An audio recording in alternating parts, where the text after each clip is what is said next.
So the Republicans are dealing with a scandal. That's the leaked Telegram chats. And these are the headlines. And meanest people I've ever met. Chat leaks resurface internal fights among young Republicans. You guys probably heard about this. We talked about before also on the channel.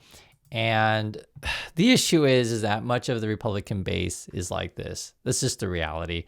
We all know it to be true. You know it's true. I know it's true. And then the problem, though, becomes it's difficult to talk about, be it mainstream media or whatever, because you don't want to piss off a portion of your audience by telling them the truth, right? People don't like to hear the truth. Why young Republicans felt comfortable saying such vile stuff, be it they love the mustache guy, they call certain, people racist names, whatever, right? That's part of their base. It's obvious from their political speeches, their platform, and it becomes even more obvious when you look at their campaign finance spending. This is a report that come out from the Wall Street Journal today, and it's really interesting when you just look at numbers, and that's what I like to talk with you guys about. Follow the money. That's what I always tell you. Republicans target Democrats over transgender policies in this year's races, right? Now, here's the truth.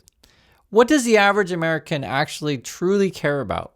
And I'm being frank with you guys. They care about jobs. They care about the economy. They care about, right, putting food on the table.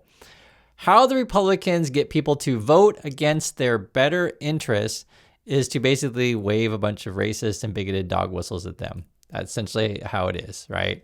This is happening in Virginia, Texas, Wisconsin, Oklahoma, Georgia, right? These kind of places. And when you look at the spending on their political campaigns, this is what they're spending money on. This is the Republicans. It really exposes who they are. You can just look at their spending on their ad spots.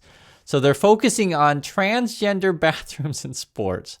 Seriously, that's the top thing that they're spending their money on. Then they go with Donald Trump, then taxes, then they're going to attack LGBTQ rights, right? Then they'll talk about education, character. And you look at this. This is when they're talking about real issues, right? Character, immigration, energy, inflation, jobs. Inflation and jobs are like the bottom two things that they're spending money on. And this is stuff when you look at all polling data, basically, that Americans actually really care about, inflation and jobs, right? I would argue, I concede, I'll argue, say, yes, Americans do care about immigration, a portion of it, and that's really much of Trump's base. But then that is tied to the racism aspect of it, because it's often not based on any particular real numbers. It's based on lies where they'll say, oh, yeah, they're taking trillions, right? Oh, yeah, those immigrants are taking trillions away from you. They're stealing trillions. and then at the same time, the Trump people claim that they're bringing in trillions from all this crazy investment. And I wanted to address this today because I think this whole scandal with Republicans basically leaked out stuff that they say in private that we already know they say in public, right? Is really damaging to them because they have to wrestle with themselves. Is that who you want to be? And that's a frank question I ask you guys. Is that who you want to be? And when you confront them with people, they often deny it, but yet that's where they spend their money on the campaign dollars. You can see it. And then they always try to make the case that, people on the left or Democrats or whatever are so focused on this stuff. It's not really the case. We're talking about jobs and inflation money. Watch my channel, right? And it's really just basically the Fox News and stuff like that. They're the ones who make it an issue. It's kind of crazy. Let me read the ad that they're running just so you have a general sense of what the stuff that they're doing. It says, a boy in a sports jersey stands with smaller girls on a court and then is seen shirtless inside a bathroom with them. Okay.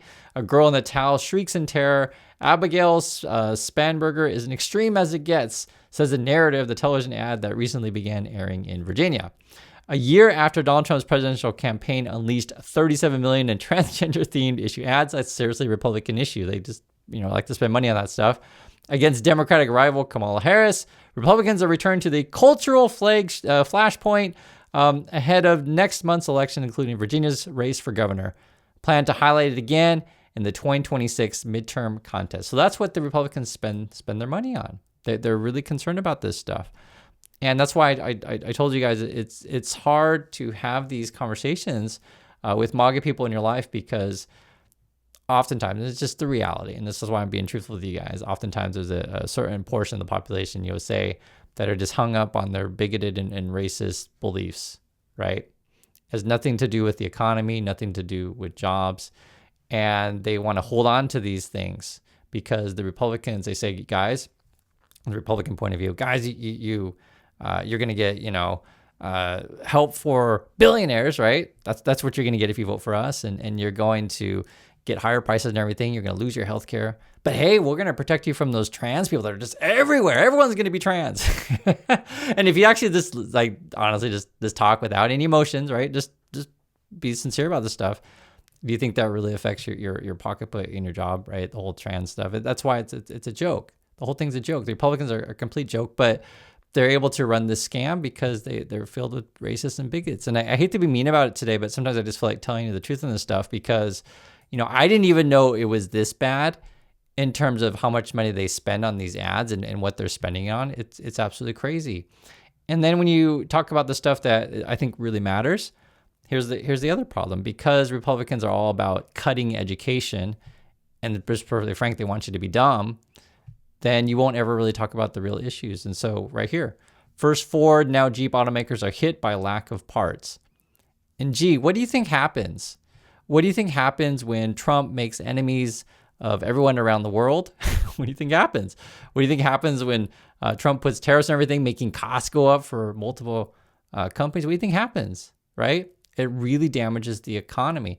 And then the problem is that, and again, just being honest with you, you got many people in the Republican base that just don't understand anything, And I hate to be mean about this stuff, but that's what it is. And so I guess to Republicans' credit, if you know that your base doesn't understand anything, you just get them to be fearful of trans people because that's all they understand, to keep it as simple as possible. But it's like, how long can that last? Like how I'll be trying to be a little bit nice, but let's tell the truth. How dumb are people? Are they really that dumb? I don't think so. I mean, I just don't. When you got no food and you got no job and your factory shuts down, are you going to say, oh, it's the trans fault why we don't have enough auto parts? Is that it's like, oh, because of the trans, I got no transmission. Is that really going to hold water? I mean, it's crazy. And you read this stuff. I'll just tell you what it is. That's the Jersey one again. Here's the other one. It wasn't all doom and gloom at the start of the year. Okay. And many in the industry felt that President Trump's tariffs wouldn't be nearly as bad as expected. So people were trying to be, a little bit more optimistic when Trump got elected. Then April came, right? And then, Trump decided to declare war on everyone. The White House imposed hefty tariffs, 25% on imported vehicles and parts. Production stoppages ensued as executives hurried to crunch numbers and figure out which vehicles could be made and where. And then already you're getting, line stoppages all over the place. Trump administration has since eased off the tariff burden because what Trump is doing, he's looking for bribes from various companies to be like, hey, Trump, we really need these said parts. And Trump's like, okay, give me money in my pocket and, help me build my whatever stupid arch or my ballroom or, buy my stupid Trump coins. And then you can get ease on your parts and then you can start, building stuff again. It's all a grift, right? And then it says here, right, he started to ease tariff burden, providing some relief for companies that meet standards set under the North American Trade Pact. It is only so much help, however, industry-wide cost exceed $12 billion, okay?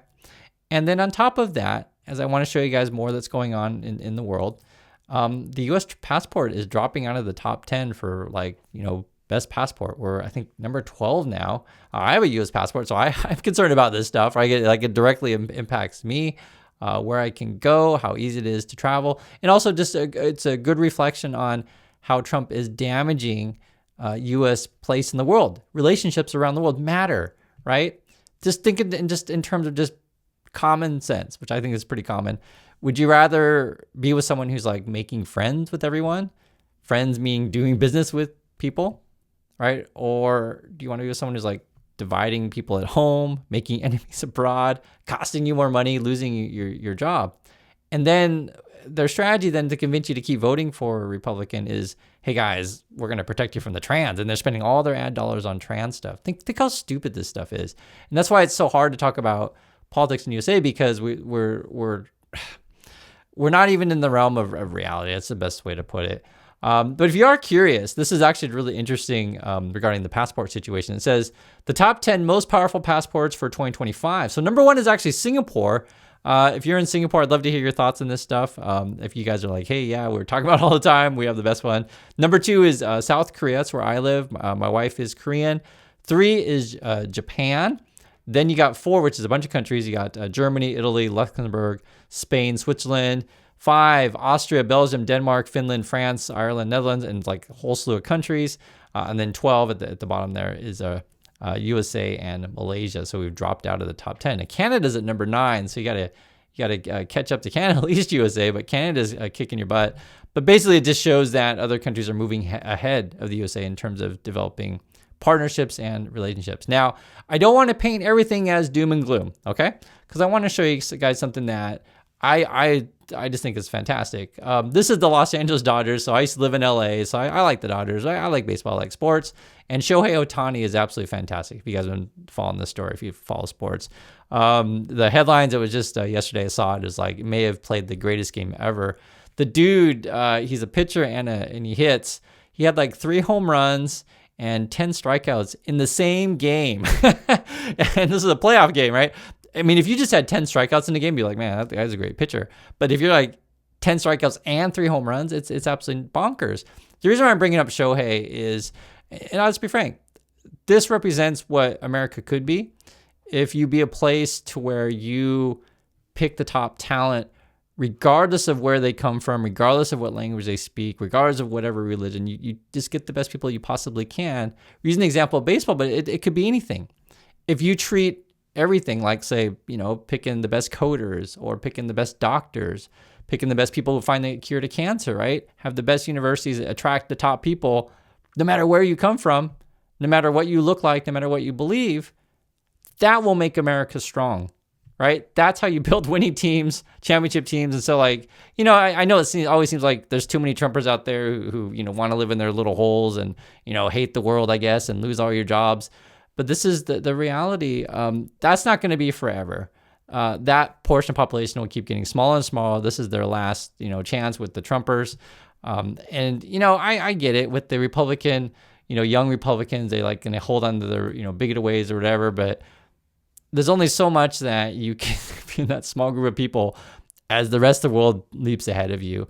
And as you guys know, it's just completely unsustainable. So that's my thoughts on this stuff. I just want to hear yours. Thank you for your time, and I'll catch you on the next video.